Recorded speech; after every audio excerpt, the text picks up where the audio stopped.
très long, mais rebondir sur le mot histoire. Vous savez, que ce soit une constitution ou la manière de vivre, un peuple se réfère toujours à son histoire.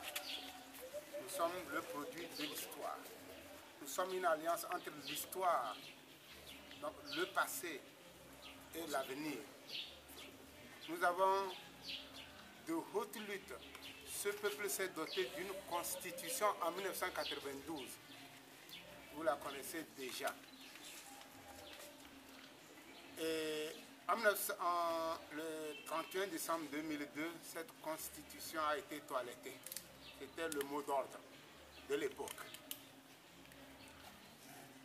Parce qu'entre-temps, vous le savez bien, que ce soit aux législatives de 1994 ou à l'élection présidentielle de 1998, le régime RPT s'est rendu compte qu'il n'était pas majoritaire dans le pays.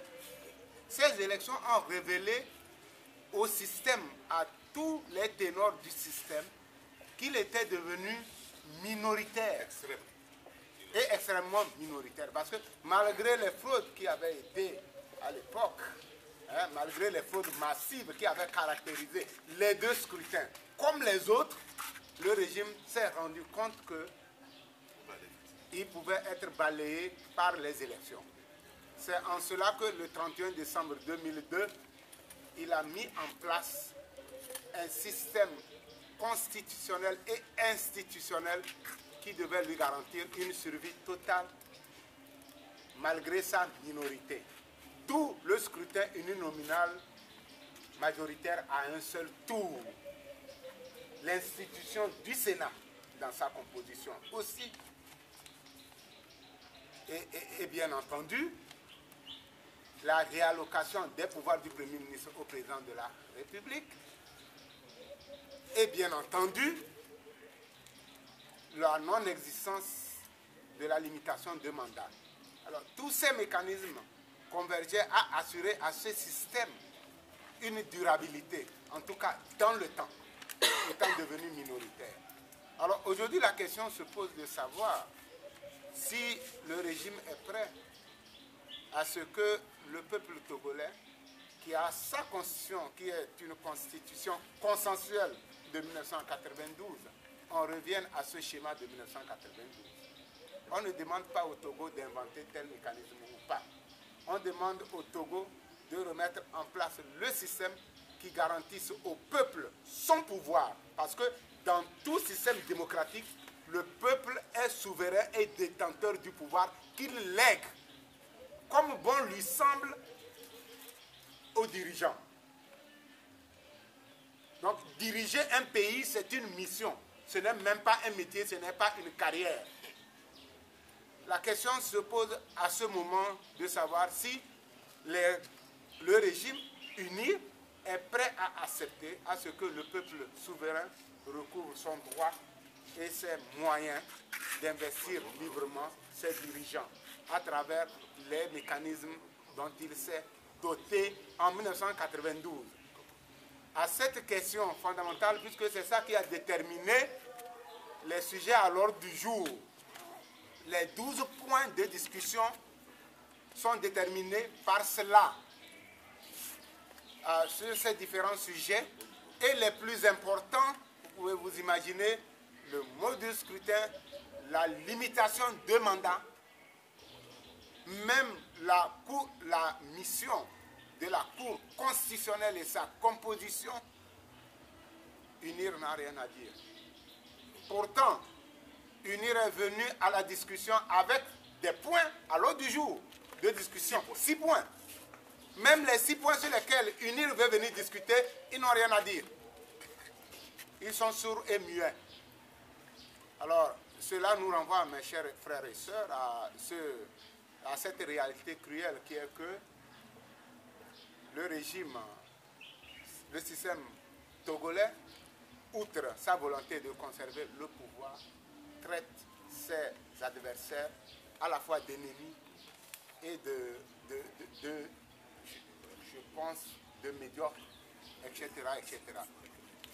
Et donc, ce mépris avec lequel, cette arrogance avec laquelle le régime traite son opposition nous amène aujourd'hui à dire à la fois que, étant ouvert à tout moment aux discussions, nous n'avons qu'une arme, c'est le peuple togolais. Il appartient à ce peuple dont nous sommes les composants, parce que nous sommes membres du peuple. Il appartient à ce peuple, souverainement, après avoir analysé la situation, de se déterminer sur la manière dont le pouvoir doit être organisé dans l'État et la manière dont ce pouvoir doit être délégué aux différents représentants populaires. Donc, la force que nous avons aujourd'hui, c'est le peuple togolais. Le dernier rempart, c'est le peuple togolais. L'avenir, c'est le peuple togolais. Il est certes vrai que la communauté internationale nous a exhortés à ce dialogue, il faut le dire, qu'elle est vigilante. Mais je pense qu'elle ne viendra pas faire le travail à la place du peuple togolais. Il faut que les hommes et les femmes qui veulent demain un État libre, indépendant, un État harmonieux, un État dans lequel le pouvoir est assumé par des représentants désirés par ce peuple. Il faut que ce peuple se lève aujourd'hui, au moment où on parle de constitution.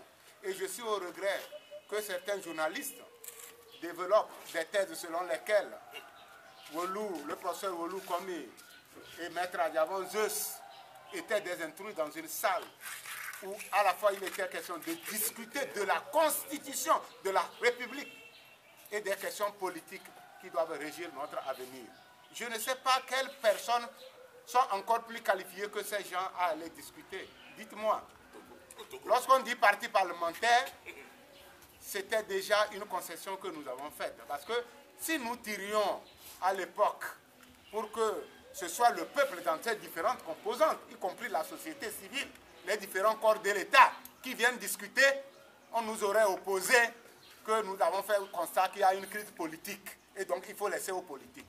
Si nous laissons la leçon aux politiques d'en décider, ces politiques doivent à la fois refléter l'échiquier politique national, mais effectivement, c'est les politiques que nous avons. Les deux personnalités ont intégré 2 délégations qui sont membres du CST. Alors, on nous dit que ça ne suffit pas. Et que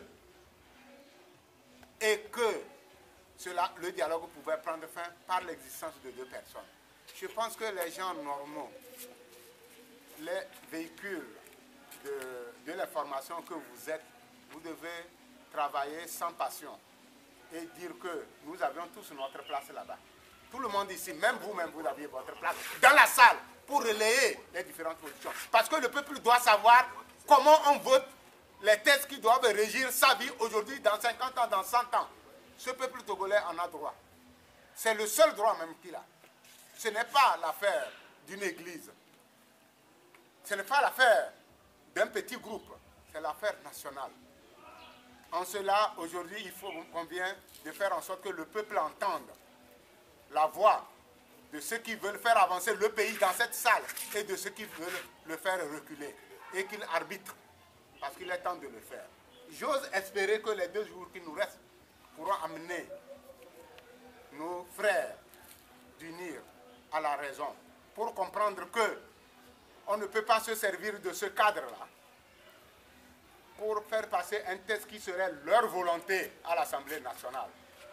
Il faut que l'Assemblée soit en possession d'un texte issu d'un consensus et le voter dans son équilibre consensuel.